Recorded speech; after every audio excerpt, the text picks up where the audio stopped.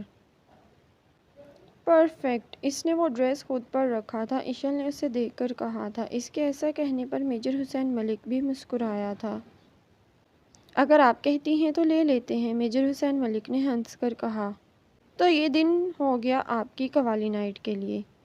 اب آپ کے لیے مہندی کا ڈریس دیکھنا ہے، ایشل نے اسے دیکھ کر کہا۔ اس کی اس بات پر اس نے ہاں میں سر ہلایا تھا۔ اس طرح دونوں نے مل کر میجر حسین ملک کی شادی کی پوری شاپنگ مکمل کی تھی اور انہیں شاپنگ کرتے کرتے صبح سے شام ہو گئی تھی اور ابھی صرف اور صرف میجر حسین ملک کی شاپنگ ہوئی تھی۔ اب وہ لوگ واپس حویلی جا رہے تھے۔ میجر حسین ملک نے ایک جگہ گاڑی روکی تھی۔ گاڑی کیوں روکی؟ ایشل نے گاڑی روکنے پر پوچھا تھا۔ گاڑی اس لیے روکی کیونکہ اس شاپنگ کے چکر میں ہم نے تو رومانٹک باتیں ہی نہیں کی۔ میجر حسین ملک کی اس بات پر ایشل نے غصے سے اسے گھورا تھا۔ توبہ ہے احمر، وہ غصے سے بولی تھی۔ کیا توبہ؟ بیوی ہو تم میری، رومانس بھی تم سے ہی کروں گا نا۔ میجر حسین ملک نے اسے گھورا تھا۔ بس کریں احمر، تھک گئی ہوں میں، ابھی مجھے حویلی ڈراپ کریں، ایشل نے منہ بنا کر کہا تھا۔ میرا تو دل نہیں کر رہا تمہیں حویلی چھوڑنے کا، بلکہ دل کر رہا ہے تمہیں اپنے فلیٹ اپنے کمرے میں لے جاؤں، ڈیکوریشن تو تمہاری نند 1 گھنٹے میں کروا لے گی۔ میجر حسین ملک نے اس کے دونوں ہاتھ تھامے تھے۔ توبہ توبہ کریں احمر، بہت تھک گئی ہوں اور ایسی باتیں رخصتی کے بعد ہی صحیح لگتی ہیں، ایشل نے اسے دیکھ کر غصے سے کہا تھا۔ وہی تو کہہ رہا ہوں، رخصتی کر لیتے ہیں نا، میجر حسین ملک نے اس کے ہاتھوں پر بوسہ دیا تھا۔ ایشل نے ہاتھ پیچھے کرنا چاہا تھا لیکن پروفیسر احمر ملک نے اسے ایسا نہیں کرنے دیا تھا۔ احمر، کیا ہو گیا ہے؟ پہلے ہی اتنا لیٹ ہو گئے ہیں، ماما کی کالز بھی آ رہی تھی، بائی کی بھی، ایشل نے اسے دیکھ کر کہا تھا۔ کازانشا کے ذکر کرنے پر میجر حسین ملک نے اسے غصے سے دیکھا تھا۔ اپنے بھائی سے کہنا تھا کہ بیوی ہو اب تم میری، میرے ساتھ ہو، بالکل سیو ہو، اسے ٹینشن لینے کی ضرورت نہیں۔ میجر حسین ملک نے غصے سے یہ بات کہی۔ کیا ہو گیا ہے احمر؟ آپ کو اتنا غصہ کیوں کر رہے ہیں؟ ان کی بھی پریشانی جائز ہے، ہم کب سے باہر ہیں، ایشل نے منہ بنا کر کہا تھا۔ ان کی پریشانی کیوں جائز ہے ذرا بتانا، تم اپنے شوہر کے ساتھ ہو تو اس میں اسے پریشان ہونے کی کیا ضرورت ہے؟ میجر حسین ملک نے اس کی طرف دیکھ کر کہا تھا۔ میں آپ کو نہیں سمجھا سکتی، آپ بس مجھے حویلی ڈراپ کریں، ایشل نے اس کو دیکھ کر کہا۔ اس کی اس بات پر اس نے گاڑی سٹارٹ کی تھی اور اس کا رخ حویلی کی طرف تھا۔ اس کے بعد ان دونوں نے حویلی پہنچنے تک کوئی بات نہیں ہوئی تھی۔ ایشل نے انتظار کیا تھا وہ اسے بائے کہے گا، لیکن ایسا کچھ نہیں ہوا تھا، وہ بھی خاموشی سے اتر کر چلی گئی تھی۔ ایشل پریشانی سے کمرے میں بیٹھی تھی جب دعا اس کے پاس آئی تھی۔ دعا اسے پریشان دیکھ کر اس کے پاس آ کر بیٹھی۔ کیا ہوا ہے چوہی، اتنی پریشان کیوں ہو؟ دعا اسے اداس دیکھ کر بولی تھی۔ یار دعا، تم اگر مجھے تنگ کرنے آئی ہو نا تو یہاں سے چلی جاؤ، ایشل نے منہ بنا کر کہا تھا۔ اللہ جی، کیا ہو گیا ہے میری بہن کو؟ میں تو سوچ رہی تھی کہ سرخ چہرے کے ساتھ ملاقات ہوئی ہوگی، لیکن یہاں تو میڈم غصے میں بیٹھی ہے، دعا نے اسے دیکھ کر چھیڑا تھا۔ اس کی ایسی بات پر ایشل غصے سے اسے گھور کر دیکھ رہی تھی۔ کیا ہے چوہی، آنکھوں سے ہی نگل جاؤ گی کیا؟ دعا نے منہ بنا کر کہا تھا۔ خاموش رہو، چھوٹی ہو تو چھوٹی ہی رہو، ایشل نے غصے سے کہا تھا۔ کیا ہوا ہے، کوئی بات ہوئی ہے احمر بھائی کے ساتھ؟ دعا نے اس کو دیکھ کر پوچھا تھا۔ میں نے اب تمہیں مارنا ہے، تمہارا کیا کام ان سب کاموں میں، ایشل نے غصے سے کہا تھا۔ کیا ہے چوہی، اب میں اتنی چھوٹی بھی نہیں ہوں، دعا نے منہ بنایا تھا۔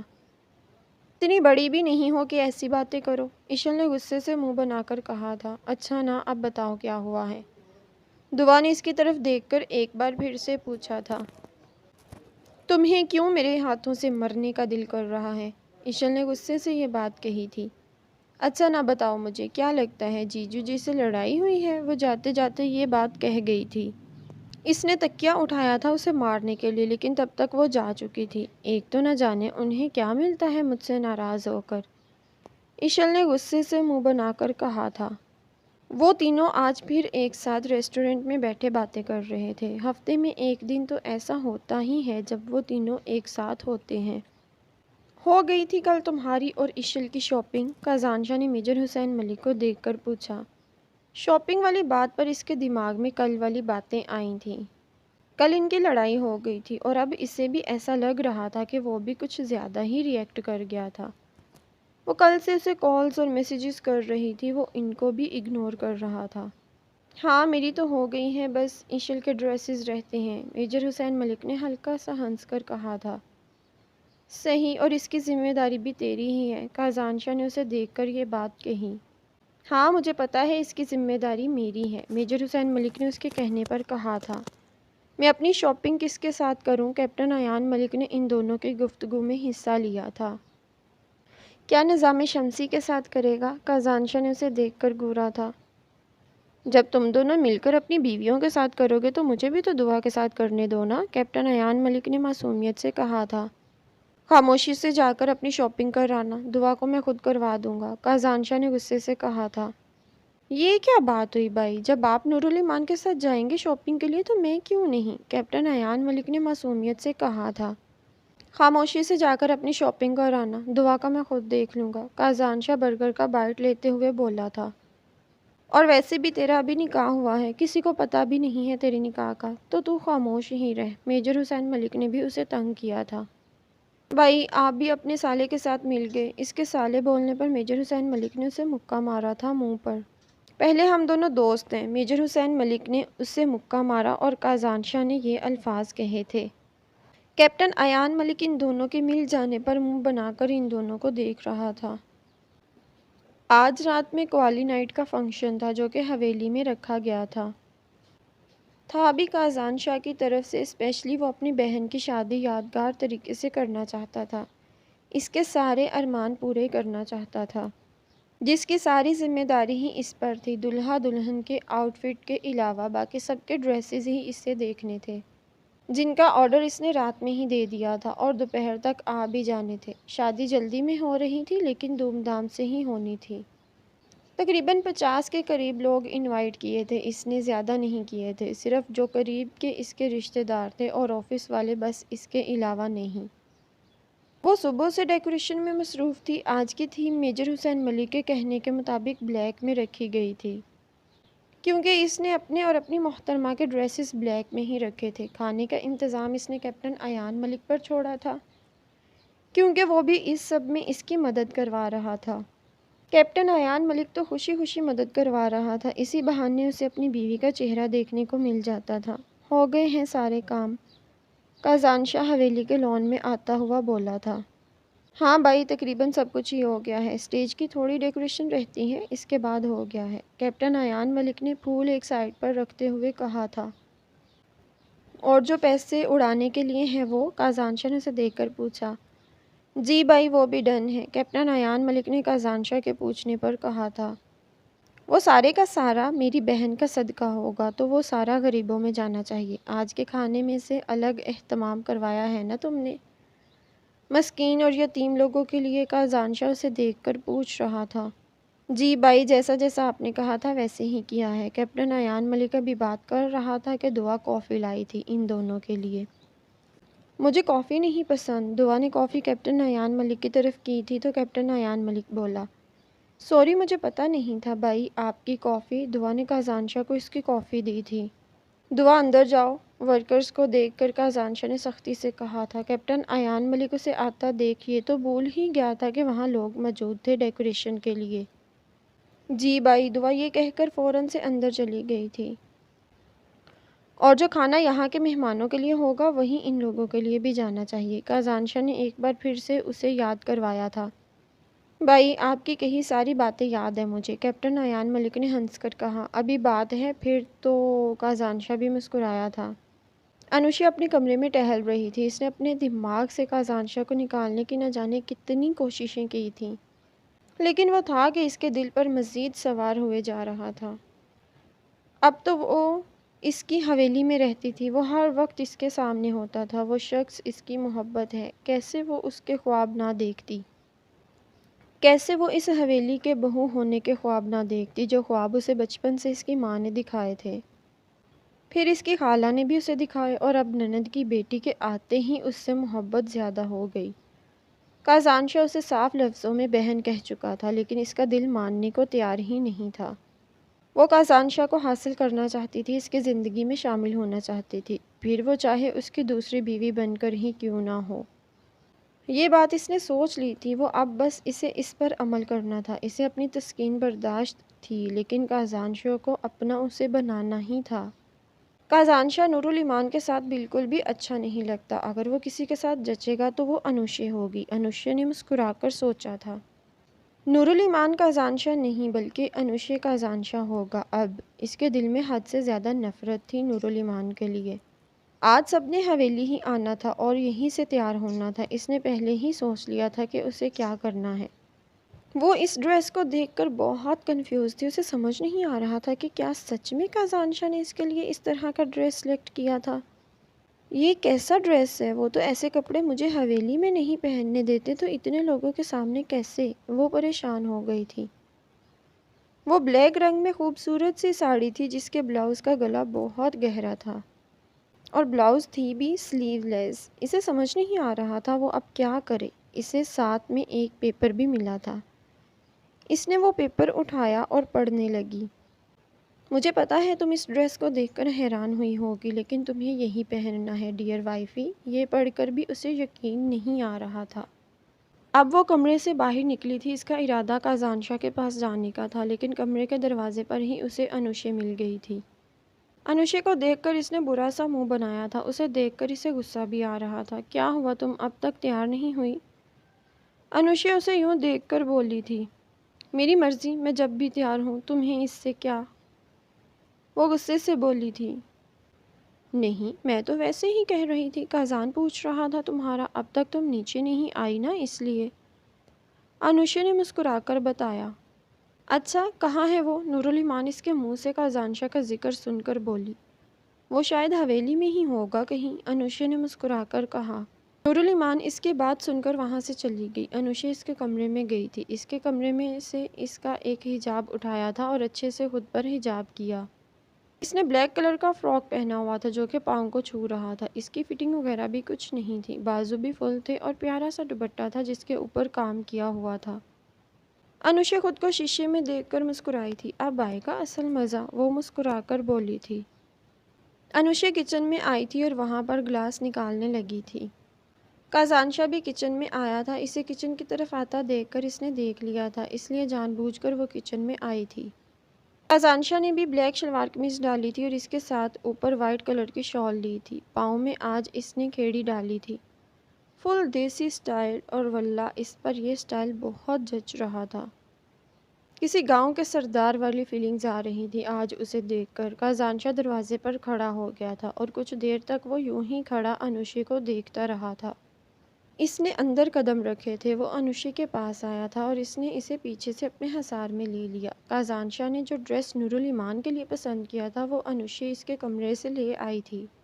اس کے بعد اس نے جان بوجھ کر نورالایمان کا حجاب یوز کیا تھا اور بالکل وہی سیم سٹائل کیا تھا جیسے نورالایمان حجاب کرتی تھی۔ اس کے بعد اس نے وہی سیم پرفیوم یوز کیا تھا جو کہ نورالایمان یوز کرتی تھی، تاکہ کازانشا دھوکہ کھا جائے اور وہ ان دونوں کے درمیان لڑائی کروا سکے۔ میری جان، آپ نے مجھے یہاں کیوں بلایا ہے؟ آپ کمرے میں بلا لیتی، میں وہاں آ جاتا، کازانشا نے مسکرا کر اس کے کان کے پاس کہا تھا۔